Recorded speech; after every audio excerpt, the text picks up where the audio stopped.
Bismillahirrahmanirrahim. Assalamualaikum warahmatullahi wabarakatuh. Alhamdulillah nahmadu wa nasta'inu wa nastaghfiruh wa na'udzu billahi min syururi anfusina wa min sayyiati a'malina. May yahdihillahu fala mudhillalah wa may yudlil fala hadiyalah. Asyhadu an la ilaha illallah wahdahu la syarikalah wa asyhadu anna Muhammadan abduhu wa rasuluhu sallallahu alaihi wasallam wa ala alihi wa sahbihi ajma'in, amma ba'du.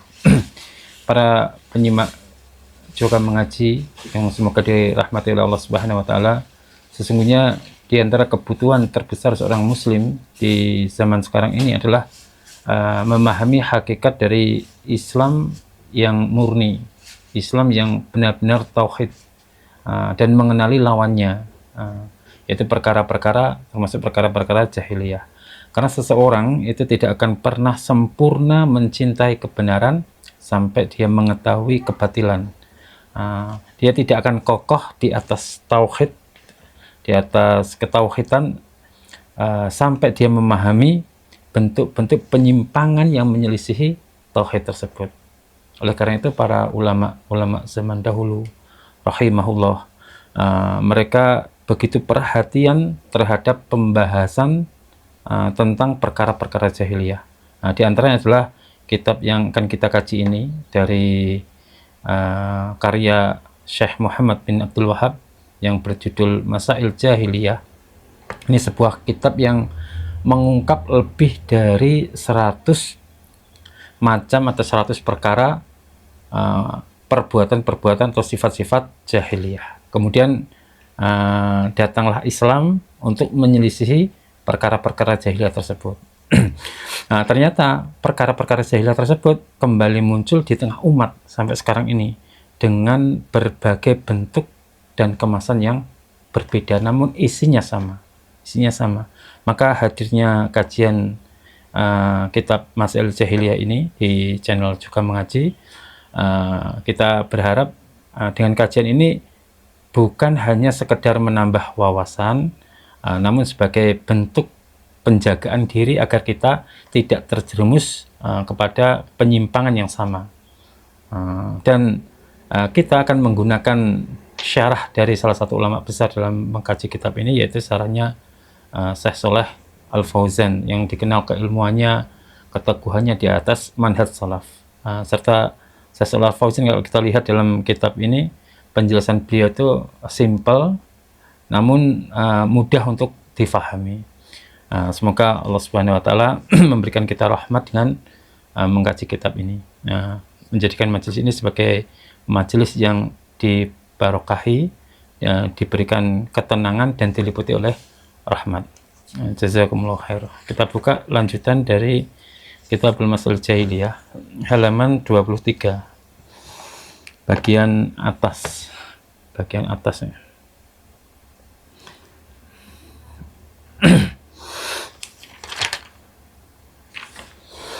Bismillahirrahmanirrahim. Wa ya'buduna min dunillahi ma la yadurruhum wa la yanfa'uhum wa yaquluna haula'i syufa'auna indallah. Dan mereka menyembah kepada selain Allah sesuatu yang tidak memberi mereka mudarat dan tidak pula memberi manfaat kepada mereka. Wa yaquluna haula'i syufa'auna indallah. Dan mereka berkata ini adalah para pemberi syafaat kami di sisi Allah. Itu. Wa qala walladzina ittakhadhu min dunihi awliya'a ma na'buduhum illa liqarribuna ila Allahi zulfa. Dan Allah juga berfirman di ayat yang lain, orang-orang yang mengambil selain Allah sebagai wali-wali, min dunihi awliya ma na'buduhum illa liqarribuna ila Allahi zulfa. Maka orang-orang yang mengambil selain Allah sebagai kekasih, mereka berkata kami tidak menyembah mereka kecuali agar mereka yang kami sembah ini mendekatkan kami kepada Allah dengan sedekat-dekatnya. Liqarribuna ilallahi zulfa.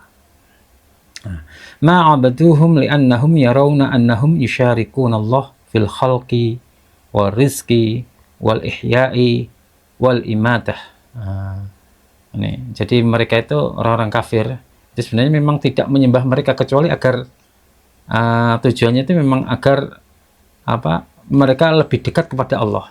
Mereka tidak menyembah itu karena meyakini bahwa mereka itu menciptakan, tidak diyakini. Mereka tidak meyakini bahwa yang disembah itu yang menciptakan mereka, yang memberi rezeki mereka, yang menghidupkan atau mematikan, itu tidak. Hum ya'tarifuna anna hadzallah, hadzalillah. Tapi mereka menyembah kepada para wali-walinya ini hanya sebagai perantara. Pada hakikatnya mereka sadar, mereka mengakui bahwa semua ini penciptaan, pemberi rezeki, hidup dan mati itu hanya yang berkuasa hanya Allah. Wa innama abaduhum liyuqarribuhum ilallahi zulfa. Akan tetapi mereka menyembah orang-orang yang soleh sudah mati, mendatangi kuburan mereka, itu mereka memiliki tujuan agar mendekatkan diri mereka kepada Allah Subhanahu wa taala.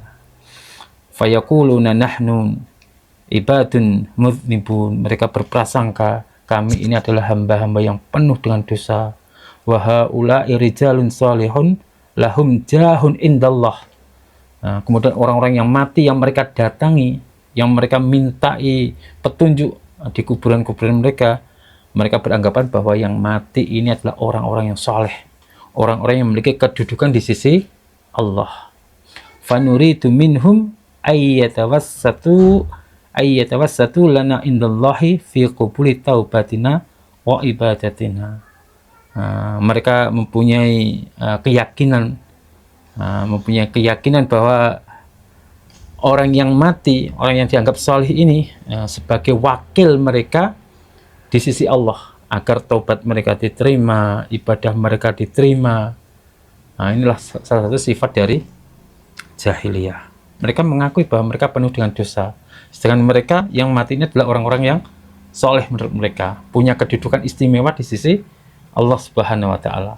Maka kami ingin mendekati Allah lewat mereka, menjadikan perantara mereka sebagai sebagai alat untuk bisa dekat kepada Allah dengan cara diterima taubatnya. Ini contoh sebagai kita dalam salam jamaah, surat taubat, ya kan? Surat taubat itu kan juga dijadikan perantara, Bapak Imam dijadikan saksi, ya kan? Dalam surat taubat itu kami mempersaksikan kepada Bapak Imam bahwa kami telah melakukan perbuatan ini dan ini.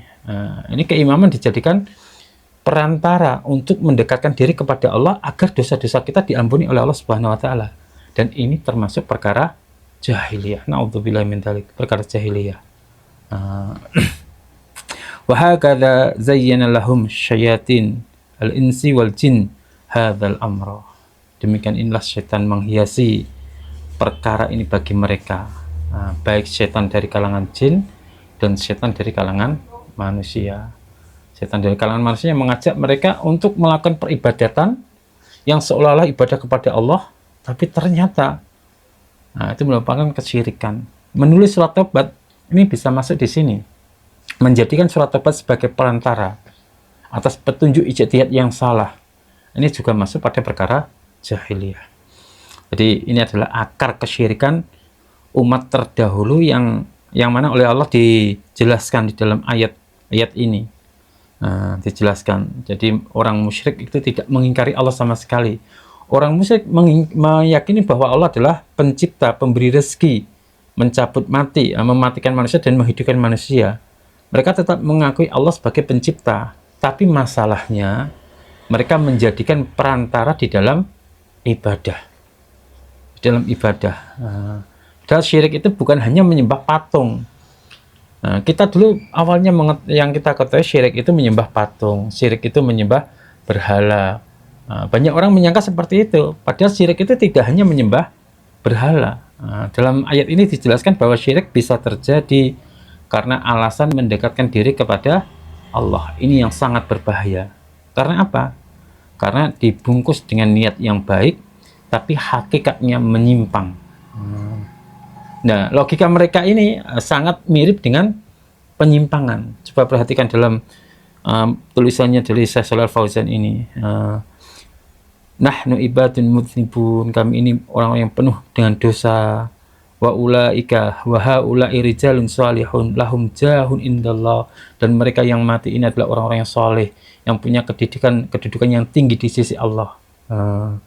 Berarti mereka seolah-olah butuh perantara sehingga menjadikan orang-orang yang soleh sudah mati ini sebagai perantara untuk mendekatkan diri mereka kepada Allah. Secara logika ini tampak seperti tawadhu, rendah hati, namun sebenarnya ini adalah pintu kesyirikan. Jadi di dalam Islam itu tidak ada perantara dalam ibadah. Wa idza sa'alaka ibadi anni fa inni qarib. Dan ketika hambaku bertanya kepadamu Muhammad, katakanlah bahwa fa inni qarib, anni fa inni qarib, aku itu dekat. Jadi Allah memerintahkan langsung untuk berdoa kepada Allah langsung. Taubat itu juga ibadah. Seharusnya tidak perlu pakai perantara, ya kan? Apa gunanya kita menulis surat taubat, menyaksikan kepada manusia seolah-olah manusia ini mempunyai hak untuk menolak dan menerima taubat seseorang, padahal taubat itu haknya Allah. Diterima dan tidaknya itu Allah yang tahu, langsung kepada Allah. Dan ini di akhir tulisan ini, wa hakadza zayyana lahum syayatin al-insi wal jin hadzal amr. Ini tipu daya syaitan disebutkan di akhir tulisan ini. Setan menghiasi perkara ini. Kebatilan itu terkadang tidak datang dengan terang-terangan, itu tidak, tapi dihiasi dengan istilah-istilah yang baik, dengan niat yang baik, bahkan dengan tokoh yang dihormati, sehingga manusia tertipu. Bayangkan ada tokoh yang belajar di Mekah 10 tahun, hafal Quran hadis 49 kitab hadis, dalam 1 bulan hafal Quran. Bahkan dalam hal bekerja itu 1 malam saja bisa mencangkul sawah yang digunakan 10 atau 20 orang. Itu seolah-olah dengan tipu muslihat yang orang awam melihat ini sesuatu yang benar, sesuatu yang langka, sesuatu yang ajaib.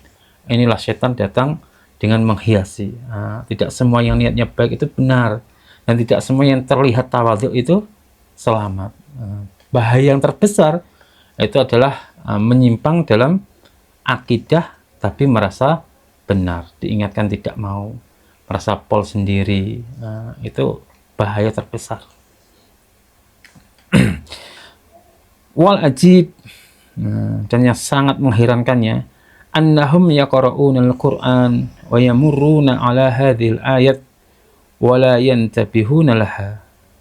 Dan yang ajaib, yang mengherankan, mereka ini sebenarnya ahli membaca Al-Quran, mampu membaca Al-Quran, dan mereka melewati wa yamuruna ala hadhil ayat, melewati ayat-ayat ini, ayat yang di atas tadi, tapi mereka tidak memperhatikannya, tidak mengambil ibarah, tidak memperhatikannya. Wa ma'ahadha yastamiruna ala ibadatil qubur. Padahal mereka tetap melakukan peribadatan di kuburan. Quran hanya sekedar dibaca, tapi ternyata mereka juga mengerjakan ibadah di kuburan. Wahiyya min fi'lil jahiliyah. Wa hadza li'annahum lam ya'rifu ma kanat alaihil jahiliyah. Dan yang perbuatan ini, peribadatan dalam kuburan termasuk perbuatan jahiliyah. Hal ini karena mereka tidak mengetahui bagaimana keadaan jahiliyah zaman dahulu. Lam ya'rifu anna hadza min umuril jahiliyah. Hadza natijatul jahli bi umuril jahiliyah. Ini semua adalah akibat dari kebodohan terhadap perkara-perkara jahiliyah. Jadi membaca Al-Quran saja belum tentu bisa memahami. Ini poin yang sangat penting. Membaca Al-Quran lancar, bahkan sering melewati ayat-ayat tentang tauhid, tapi tidak memahami makna dari tauhid. Apa itu tauhid? Kitab karangan, kitab wong jobo. Padahal tiap hari mereka membaca mangkul Quran dan hadis, membaca pengertian tentang tauhid, tapi tidak memahami dengan sebenar-benarnya makna dari tauhid. sehingga bacaan tidak berpengaruh kepada keyakinan. Ya. Ini bahaya terbesar. Dia tidak sadar berada di atau berdiri di tempat yang salah. Mereka melakukan ibadah tapi di kuburan, meminta kepada selain Allah, namun mereka merasa itu adalah ibadah. Apa yang salah? Nggak mau disalahkan, karena itu mereka tidak memahami hakikat dari jahiliyah. Apa itu jahiliyah? Itu mereka nggak tahu.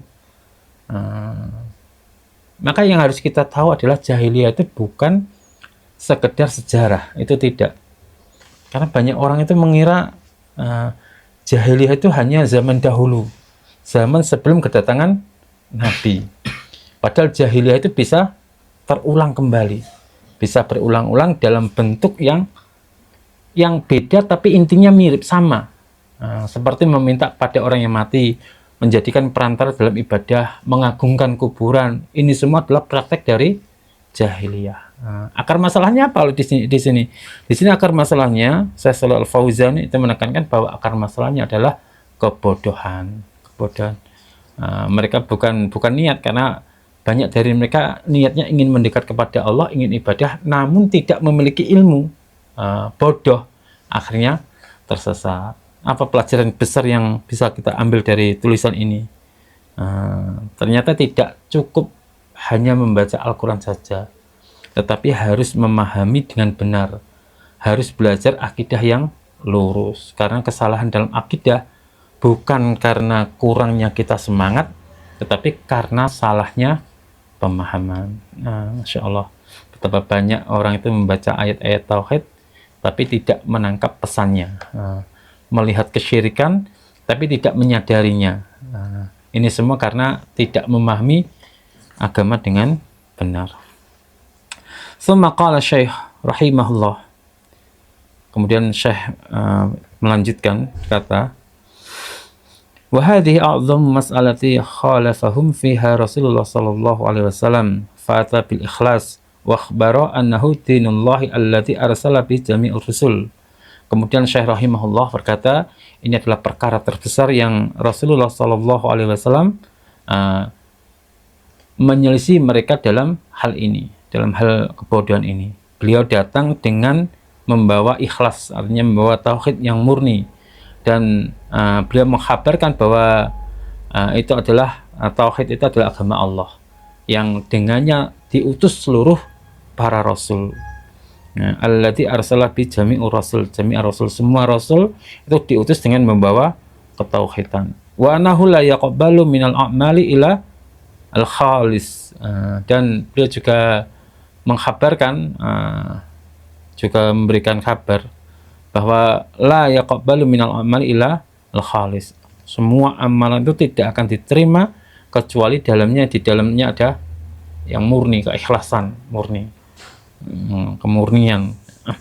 Wa akhbara anna man fa'ala mastahsanu faqad haramallahu alaihil jannah wa ma'wahun nar, dan beliau juga memberikan kabar bahwa barang siapa melakukan apapun yang dianggap baik, yakni kesyirikan yang dihiasi sehingga anggapannya baik, anggapannya ibadah, tapi sebenarnya kesyirikan yang dibungkus, maka Allah mengharamkan baginya surga dan tempatnya adalah neraka.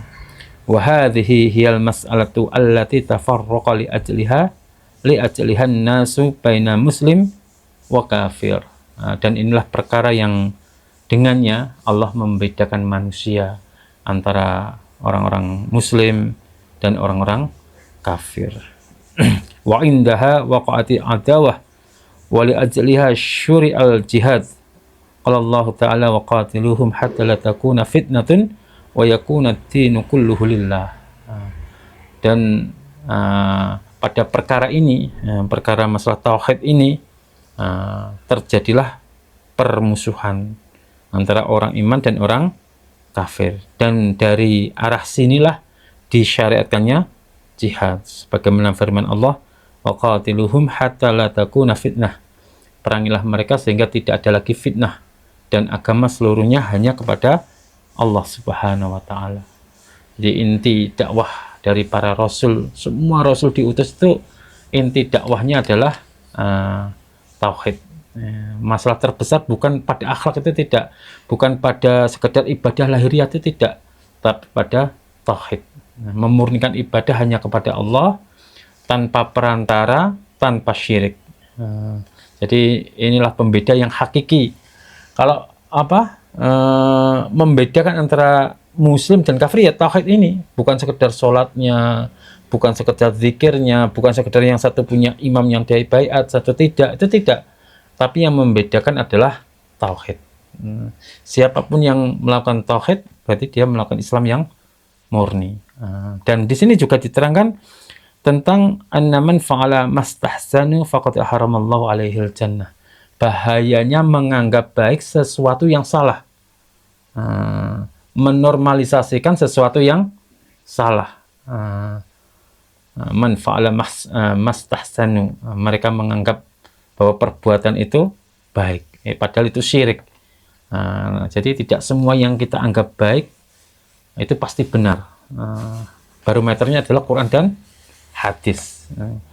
Ikhlas itu sebagai salah satu syarat diterimanya amal. Kalau amal itu hanya dianggap baik saja, kemudian amal itu ternyata menyimpang dari Quran dan hadis, maka amal ini tidak akan pernah diterima. Karena amal itu akan diterima kecuali diterima dengan syarat di dalamnya ada ikhlas, ada murni, ada niat yang benar, dan juga dengan mengikuti sunnah Rasulullah Sallallahu Alaihi Wasallam dengan cara yang benar. Kalau tidak, amal itu bisa tertolak. Kemudian di sini juga oleh Syekh disampaikan bahwa akar dari permusuhan di antara manusia, akar permusuhannya itu karena yang satu menjalankan tauhid, yang satu memusuhi tauhid. Tauhid dan syirik ini tidak akan pernah bisa bersama, tidak akan pernah bisa bersatu. Maka syirik itu akan diperangi dengan tauhid. Disinilah akhirnya ada permusuhan antara orang iman dan orang kafir. Ketika tauhid itu ditegakkan, akan ada orang-orang yang melemahkan atau menolak. Itu dari kelompok orang-orang yang menyimpang. Akan muncul pertentangan-pertentangan. Dan ini sudah menjadi sunnatullah. Makanya dalam ayat ini dijelaskan waqatiluhum hatta la takuna fitnah. Fitnah itu maksudnya adalah syirik, kesyirikan, penyimpangan akidah. Ini agar tujuannya terjadi jihad, peperangan. Itu tujuannya agar agama itu semuanya hanya untuk Allah saja. Maka kita harus mempelajari tauhid, meluruskan niat, membersihkan ibadah, karena ikhlas itu adalah kunci diterimanya amal. Dan tauhid adalah pembeda antara surga dan neraka. Ini dijelaskan semua ini oleh Syekh Muhammad bin Abdul Wahhab. Halillahu azza wa jalla bihajatin ila ay yaj'ala bainahu wa bainal abdi wasitatan. Dan apakah Allah Azza wa Jalla membutuhkan perantara antara dia dengan hambanya? Apa Allah butuh perantara? Ketika orang berdoa harus lewat perantara, harus mengakui dosanya. Apakah Allah membutuhkan perantara? Tidak. Allahu Jalla wa Ala qaribun mujib. Allah itu tidak membutuhkan perantara karena Allah itu maha tinggi, maha mulia, maha luhur, maha dekat. Allah itu maha mengabulkan. Yasma'u wa yara. Allah itu maha melihat dan maha mendengar. Wa yarhamu wa yaqbalu taubah an ibadih. Dan Allah itu maha menyayangi, maha penyayang dan menerima taubat dari hamba-hambanya. Jadi tidak memerlukan perantara. Ini berarti Syekh Muhammad bin Abdul Wahhab sudah membahas tentang taubat juga ini. Karena sampai sekarang ini ada orang yang berkeyakinan taubat itu harus lewat surat taubat, harus disaksikan oleh keimaman, harus ada perantaranya. Dan ternyata dibantah oleh Syekh ini. Allah itu maha tinggi, maha luhur, maha mendengar, maha melihat, maha penyayang. Dan Allah menerima taubat dari hamba-hambanya tanpa perantara. Walam ya'murna bittikhadil wasa'iti fid du'a. Bahkan Allah tidak memerintahkan kita untuk menjadikan perantara di dalam doa. Di dalam doa termasuk doa minta diterima taubat kita. Allah tidak membutuhkan perantara. Teman-teman di Islam Jamaah, jenengan masih menulis surat taubat, berarti menjadikan perantara antara Anda dengan Allah Subhanahu wa taala. Dan ini dilarang oleh syariat, tidak boleh.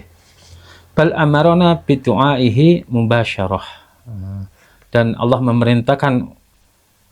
memerintahkan kita untuk berdoa mubasyarah, untuk berdoa langsung pada Allah. Fatullaha mukhlishina lahuddin. Berdoalah kalian kepada Allah dengan memurnikan agamanya. Memurnikan agama hanya untuk kepada Allah saja. Surat Ghafir ayat 14. Wa qala rabbukum ud'uni astajib lakum innal ladzina yastakbiruna an ibadati sayadkhuluna jahannama dakhirin. Juga Allah berfirman, berdoalah kalian kepadaku, niscaya akan aku kabulkan. Sesungguhnya orang-orang yang sombong dari beribadah kepadaku akan kami masukkan mereka ke dalam neraka yang sangat hina. Surat Ghafir ayat 60. Amarona Allahu bi du'aihi mubasyaratan wa lam ya'murna bi ittikhadil wasa'iti bainana wa bainahu. Jadi Allah memerintahkan kita untuk berdoa langsung kepada Allah dan tidak memerintahkan kita untuk menjadikan perantara antara kita dengan Allah Subhanahu wa taala. Termasuk menulis surat taubat, menjadikan imamnya sebagai perantara, datang ke kuburan, minta-minta kepada orang yang di dalam kuburan, menganggapnya orang yang soleh, punya kedudukan tinggi di sisi Allah Subhanahu wa taala. Ini termasuk perbuatan jahiliyah. Jadi dalam di sini kan ada kalau saya lihat ada pertanyaan yang menghancurkan syubhat, yaitu kalimat pertama tadi. Halillahu azza wa jalla bihajatin ila ayyaj'ala baina wa bainal abdi wasitatan. Itu kalimat pertanyaan yang menghancurkan syubhat. Apakah Allah itu butuh perantara? Apakah Allah itu tidak cukup, tidak mendengar hambanya sehingga butuh perantara? Ini bukan sekedar pertanyaan, tapi pukulan telak bagi seluruh konsep yang ibadah kepada Allah tapi masih membutuhkan perantara. Kalau Allah saja maha mendengar, Allah maha dekat, Allah maha melihat, berarti perantara ini tidak punya tempat, karena semua sisi Allah sudah bisa semua. Jadi sifat Allah ini menafikan perantara.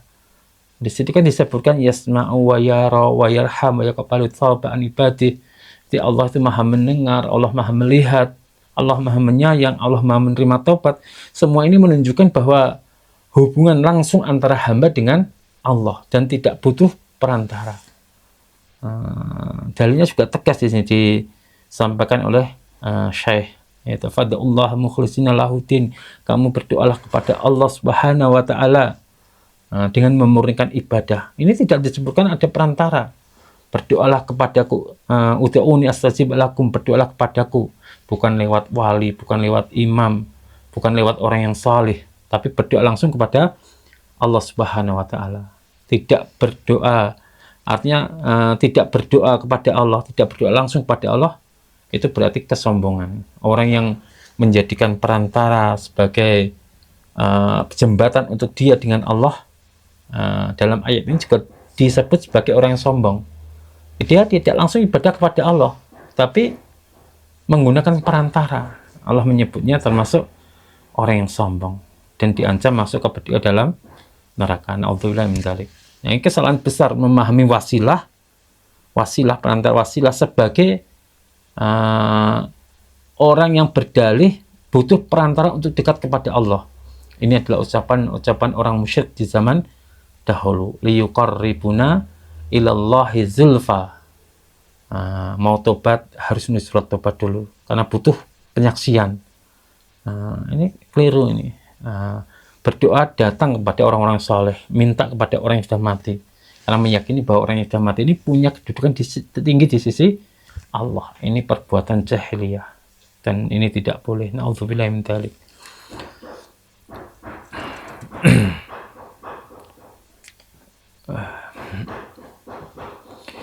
Wahadihi, kemudian kita sampai materi wahadi a'dhamu mas'alatin khalafahum fiha Rasulullah sallallahu alaihi wasallam wa hiya mas'alatus syirik Dan inilah masalah yang diselisihi oleh Rasulullah SAW, dan di dalamnya adalah masalah syirik. Li'annahu sallallahu alaihi wasallam lamma ba'athallahu wa arsalahu ila nas awwala ma bada'a bi da'wati ila tauhidillah azza wa jalla. Karena ketika Allah Subhanahu wa taala mengutus nabi untuk umat manusia, pertama kali perintah, ajakan atau dakwah yaitu tauhidillah, yaitu mengajak tauhid kepada Allah azza wa jalla, wa ingkari syirki, wa kana sallallahu alaihi wasallam yaqulu qulu la ilaha illallah tuflihu.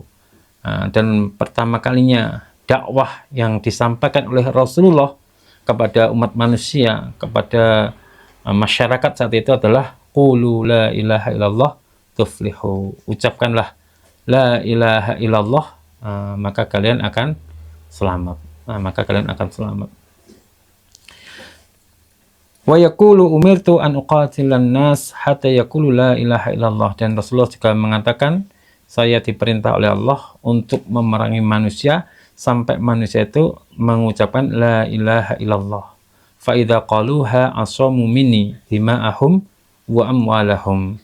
Dan ketika manusia itu sudah mengucapkan kalimat tauhid, syahadat, maka hartanya, kemudian darahnya itu terjaga dari kami. Berarti mereka adalah saudara kami, saudara semuslim, tidak akan kami perangi. Wa kana sallallahu alaihi wasallam yakshahum fi mujtama'atihim wa fi manazilihim wa fi ayyamil mausimi fil hajj.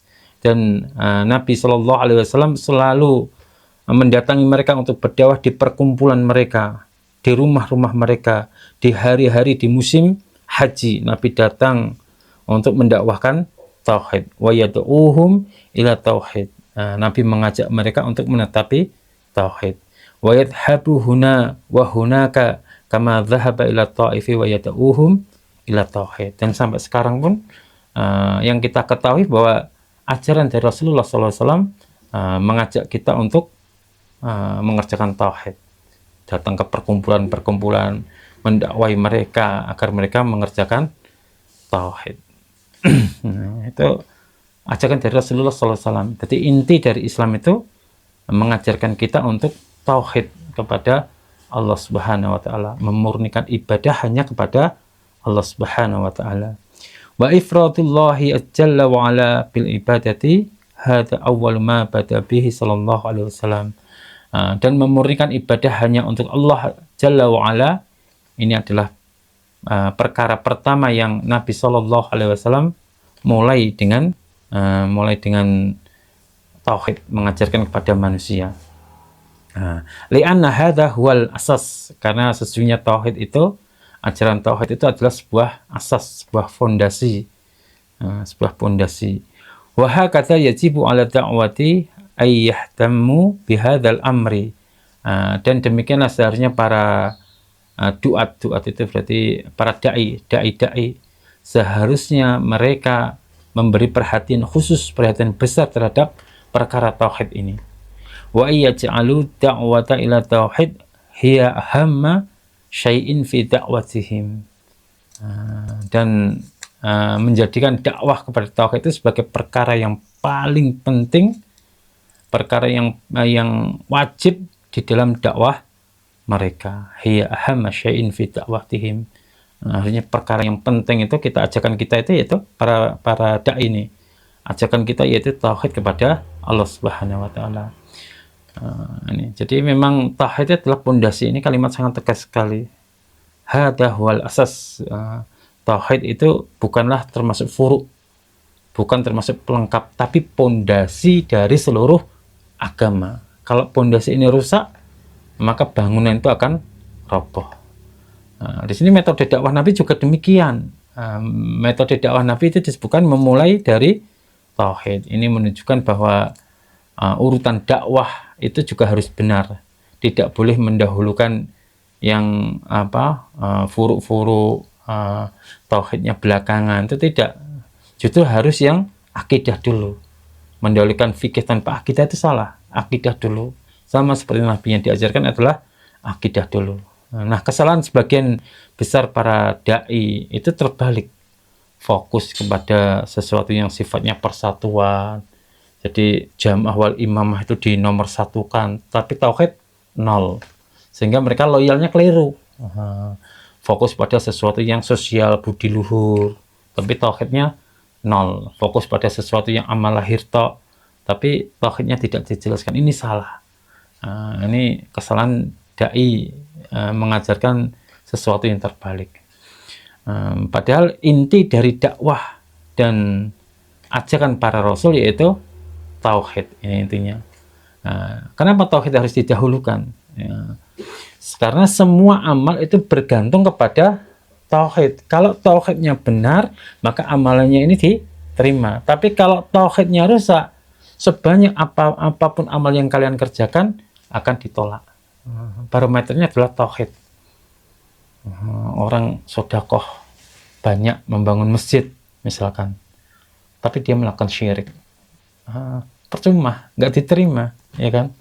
Tidak diterima. Dan tanggung jawab para dai di sini penulis mensyarahnya Syekh Shalal Fauzan menekankan dai itu harus menjadikan tauhid sebagai prioritas, bukan sebagai tambahan.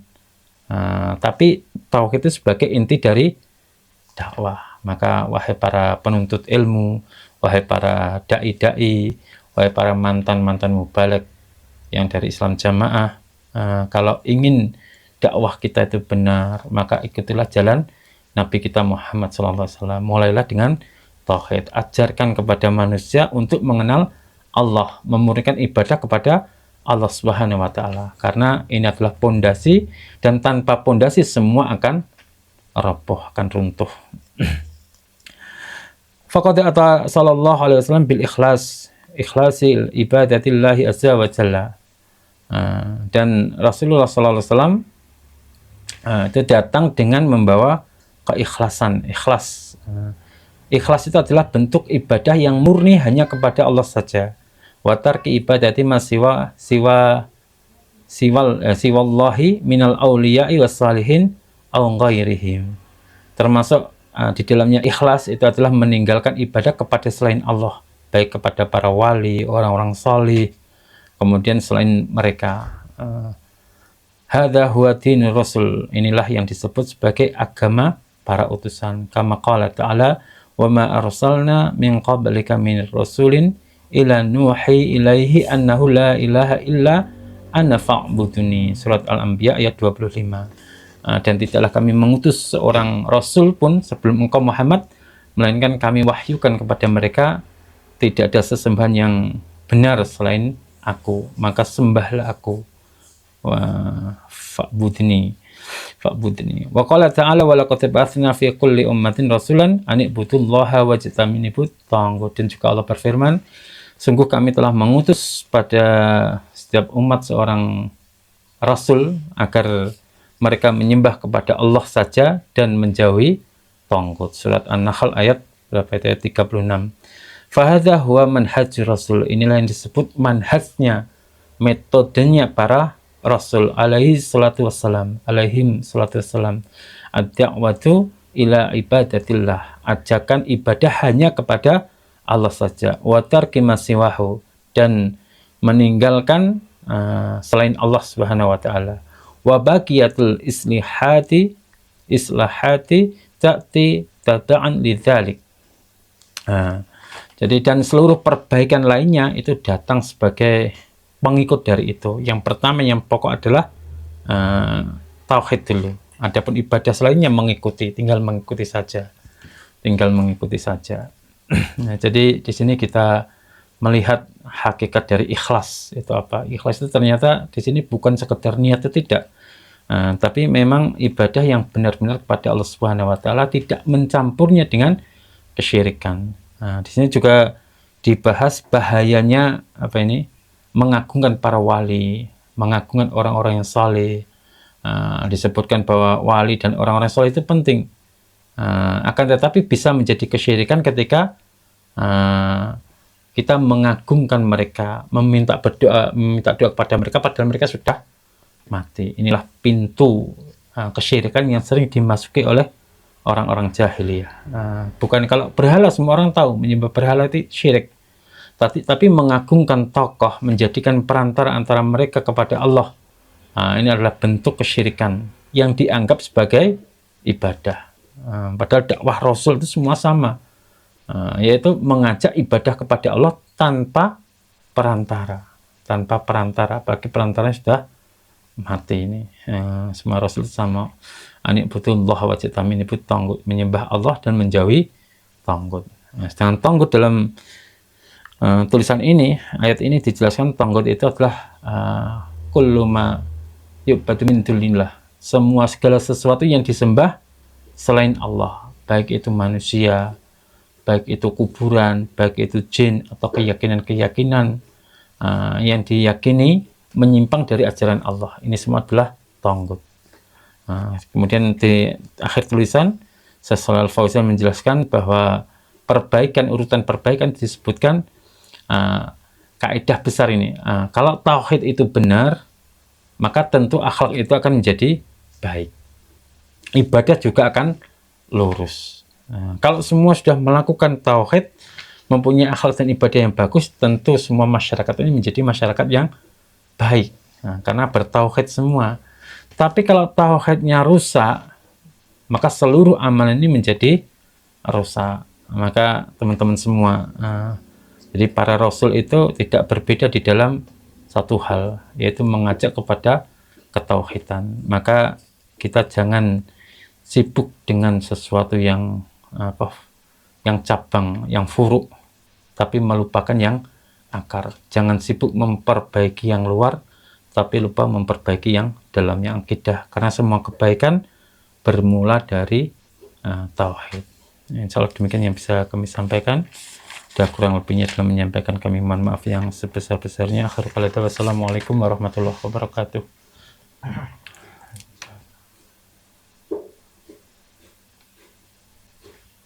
Kamu, Pak.